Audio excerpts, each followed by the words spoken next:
Assalamu alaikum wa rahmatullahi ta'ala wa barakatuh. Bienvenue sur la chaîne L'Art de l'Excellence, la chaîne qui t'apprend à vivre ta vie dans l'excellence. Je suis Ilem, épouse et mère de 5 enfants et j'espère au travers de cette chaîne te transmettre les clés qui développeront ta spiritualité. Bonne écoute.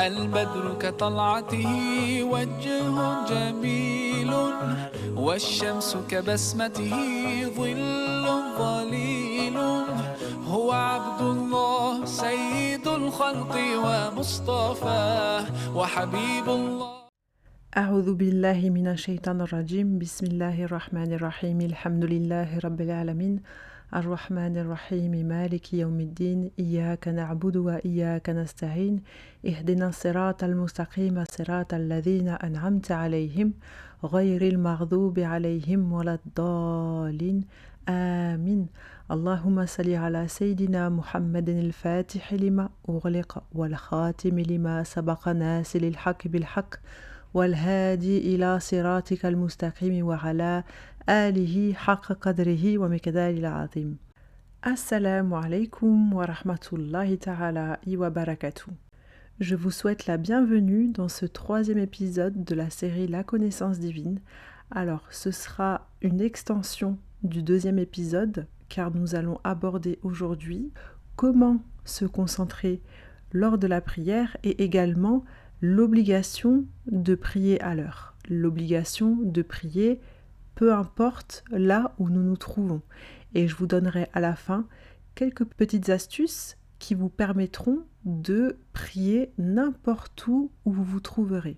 Le prophète sallallahu alayhi wa sallam a dit « La prière prescrite ressemble à la pesée de la balance.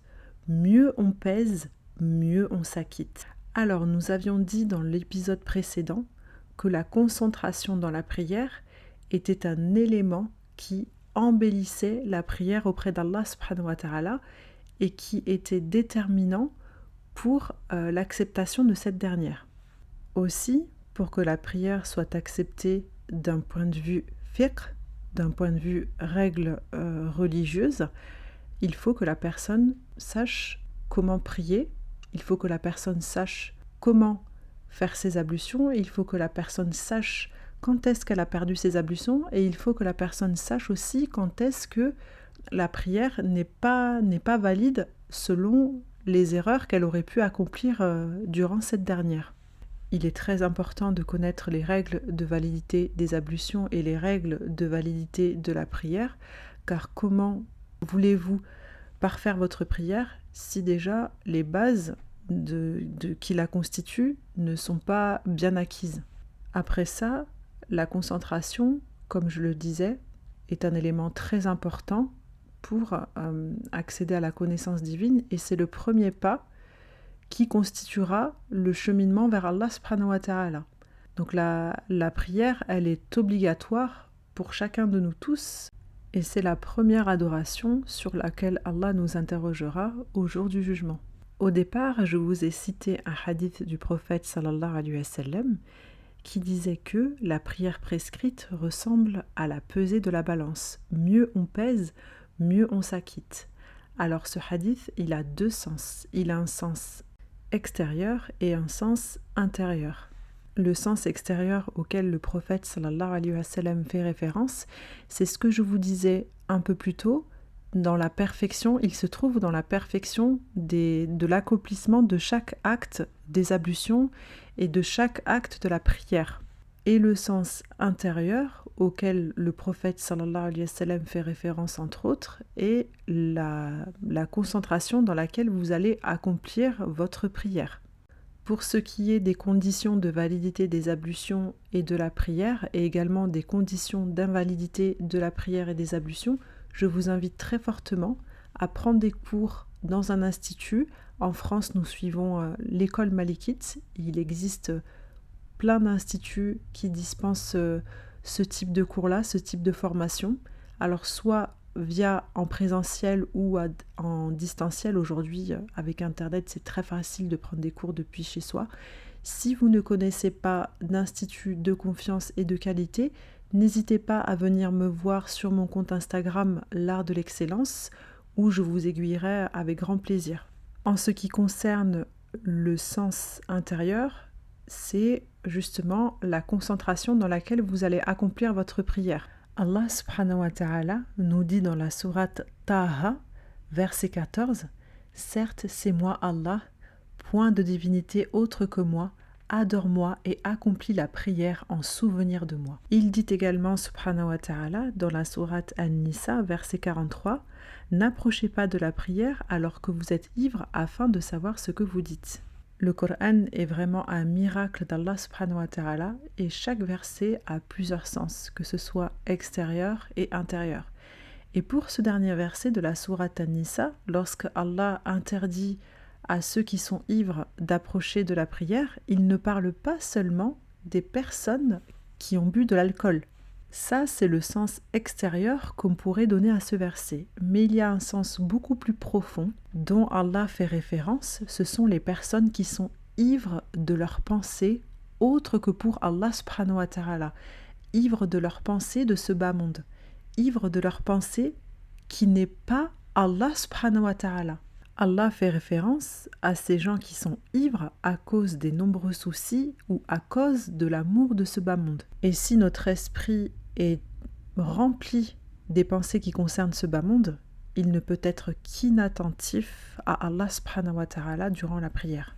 Pour favoriser la concentration dans la prière, il faut se mettre en condition, que ce soit en conditions matérielles ou en conditions spirituelles. Pour ce qui est des conditions matérielles qui favoriseront la concentration durant votre prière, c'est d'avoir un endroit dédié. Le lieu où vous faites votre prière doit être spécial. Il doit être propre et net avec le moins de nuisances visuelles qui pourraient vous distraire. Ce que je vous conseille également, si c'est possible, c'est de choisir un endroit qui soit isolé du bruit. Également, si vous le souhaitez, vous pouvez parfumer votre pièce avec de l'encens. Ça donne une petite touche d'importance à ce que vous allez faire et surtout, ça favorise la condition de concentration. Quand vous allez faire votre prière, vous n'allez pas rencontrer n'importe qui. Vous allez à la rencontre d'Allah subhanahu wa ta'ala. Donc même d'un point de vue vestimentaire, vos habits doivent être propres et présentables. Si demain on vous informe que le prophète sallallahu alayhi wa sallam en personne viendrait vous rendre une visite chez vous, forcément vous allez nettoyer votre maison, vous allez la parfumer et vous allez vous apprêter en conséquence. Eh bien la prière c'est ça. Dites-vous que vous allez rencontrer Allah subhanahu wa ta'ala et que vous réunissez toutes les conditions pour favoriser votre connexion avec lui. Et cette préparation commence dès lors que vous vous dirigez pour accomplir vos ablutions. Lorsque vous allez faire vos ablutions, vous allez vous purifier extérieurement, mais aussi intérieurement, pour vous présenter de la meilleure des manières devant Allah subhanahu wa ta'ala. Se préparer spirituellement au moyen des ablutions va être vraiment efficace pour préparer la scène de votre prière quotidienne. Parce que les ablutions ont le pouvoir de réorganiser vos pensées avant la prière et de vous aider à l'accomplir avec une concentration et à ne pas vous laisser dévier par Shaitan, qu'Allah le maudisse. Il y a des invocations qui sont recommandées à réciter durant les ablutions. Si vous voulez, je peux vous les mettre en description. Et ce qui est bien aussi, c'est de faire du dhikr, c'est de faire le dhikr, d'occuper votre langue à mentionner Allah subhanahu wa ta'ala durant les ablutions pour vous préparer au mieux. Vous pouvez faire l'istighfar, le fait de dire astaghfirullah. Vous pouvez faire le tahlil, le fait de dire la ilaha illallah. Mais vous pouvez aussi faire des prières sur le prophète sallallahu alayhi wa sallam. Ce sera toujours dans votre intérêt de méditer sur l'existence d'Allah subhanahu wa ta'ala et sur sa puissance durant vos ablutions. Ça vous préparera au mieux à votre concentration durant la prière. Préparez-vous au mieux spirituellement et matériellement à l'accomplissement de votre prière, de sorte d'introduire la conscience qu'Allah subhanahu wa ta'ala vous observe et ainsi cela augmentera votre connexion avec lui subhanahu wa ta'ala. C'est ainsi que nous clôturerons la partie 1 en ce qui concerne les outils pour favoriser la concentration durant la prière.